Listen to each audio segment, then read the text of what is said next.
We really have an embarrassment of riches with this cast. This movie has inspired a bit of casting.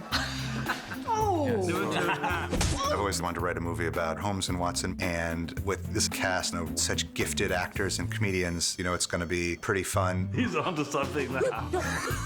It's not a spoof on previous Holmes and Watson movies. It's got its own brand of humor. This is the best part. Now you're taking the fun out of it. Where's Sherlock Holmes? He's almost late for the trial, he is. Sherlock's an iconic character because he's the ultimate genius, sort of detached from the emotional world, detached from humanity. And Will has learned the accent. He's immersed himself in the world of Sherlock. I'm a brilliant genius. I'm not conceited, it's just the way I am. And I have such an amazing brain, and it's just a fact. I'm afraid Moriarty is long gone. I received a gift which confirmed my thesis. Sherlock is played with logical precision. That is kind of a hallmark of the character, and Will certainly does that. This cold logic. I won't be involved in emotion or feelings. Will is the best Holmes because he can get away with anything and still not seem like a bad guy. His superpower is that he can be these guys who might be a jerk coming from any other actor, but he makes them lovable because he's Will. I'm so used to watching him and seeing him be funny that I was just expecting everything he said to be funny, but then I realized, oh wait, he's just like a very genuine, nice person. Don't be Saint Agatha, untire of knots.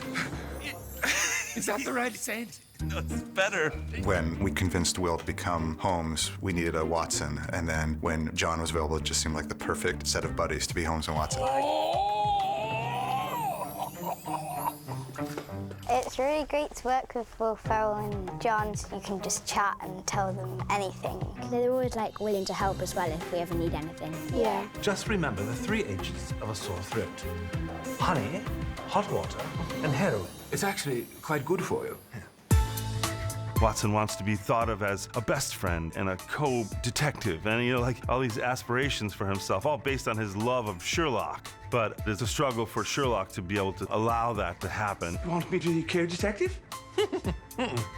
Watson has so much faith in Sherlock, and a big part of this movie is getting to see something that never happened in the books, which is, what if Watson really does want more? And John brings that question to the movie. It was a big responsibility to play this character because I've been a fan of Sherlock Holmes and Sir Arthur Conan Doyle's stories as long as I can remember. So it was very nerve-wracking that first day, but soon enough, Will and I worked together and improvising with each other and goofing around. And a little tilt of the head like a quizzical dog. Hi. I've got some really cool filters on this thing. I hope that this movie is surprising because you'll get to see actors playing these roles in a way which is completely unexpected. Sometimes I like to make them talk. Get out of my guts, you wonker. It's remarkable how you make him come to life like that. When we went after Rebecca Hall, she was the first person we tried to cast for that role because she was sort of our dream person. And she brings so much real-life intelligence to it. You can really feel that she's Holmes' equal.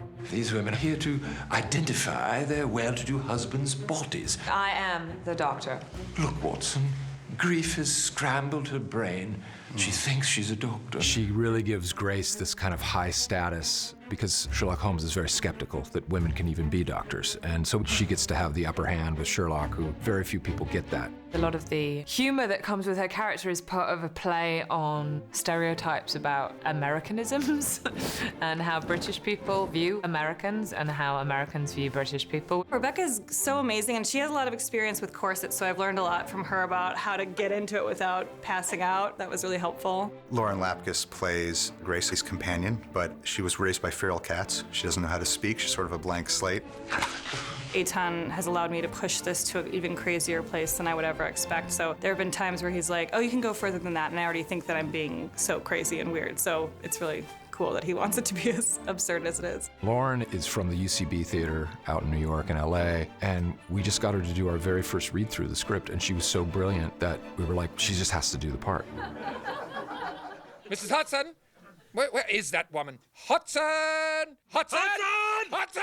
Mrs. Hudson's their housekeeper, their landlord, and Kelly is known much more as a serious actress, and she always gets typecast as kind of a goody-goody. She really loved finding her inner villain. The last book in the Sherlock Holmes canon is complete. When Eitan offered me the part, the way she was written was quite Cockney, so I thought I was being hired to do that. And then I found out that he wanted me to play her Scottish, so that's been really interesting. She brings that character to life in a way that is above and beyond who we thought we could ever get. She's a right old cat in bed, Everyone in earshot of the Bow Bells knows she goes like the clappers.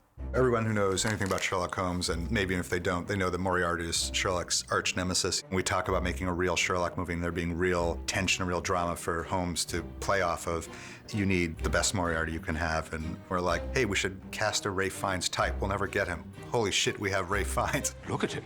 He pours his own tea. He likes to create his own sauce. He is Romeo and Juliet. That should do it. That's just such a coup, an actor on his level to get to kind of come and play with us. What? Look, it's Billy Zane! Today we have the honor of being blessed by Billy Zane boarding the Titanic in a little gag that Eitan was keen to throw into the film. So we've asked a favor of Billy, and he's blessed us with his presence. Where's the bar in this canoe? The next thing I know, I saw a draft of the script where, as we're saying goodbye to the Titanic, we look and there's Billy Zane. And I remember saying, oh, do you think we can even get him? Like, well, we're gonna try. And to his credit, he said yes right away. Make way for Zane. I think it's in Will Ferrell's rider. I think that's part of his on-set demands that I have to turn up in his movies to play myself. So I'm looking forward to clocking more genres, more themes. Time traveling, Zane sightings would be my great pleasure. How can we be of service, Mr. Holmes? Who do you want killed? I'll wax his gubbins! I'll crush his chimney! Sherlock Holmes has this network of little urchins that live in the streets who are his band of informants. We're kind of commonly known on set, not really as much as our character names, just as the urchins. Come on, you wax spouts! Fancy a knuckle sandwich? It's really fun fighting and being mean. One of the more brilliant parts of the movie was where the urchins have a little fight club fight in this little bar room. It might have been one of the better choreographed fight sequences I've ever seen. It's a great little example of something that's shot really realistically, but is it's two kids going at each other in a very real but comedic way. What we've decided to do is set the cast a challenge. Every time they go for a break, we want to try and get them to steal pocket contents from the crew. The crew have no clue. Let's do some pickpocketing. Did you miss a choice? Oh, look, that's why you want to hug me, you little bastard. I'm not sure they're very happy with that, but so it was really fun. I got an iPhone once. Jackpot! I haven't witnessed them stealing anything yet, even though I can't find my passport. Pickpocketing 101 complete. We all just live and breathe these characters and really mean it when they say something. This whole cast just brings real acting chops to these jokes. I think it highlights the absurdity of Will and John, and getting them to react to those situations is, I think, so much more fun when it's played real.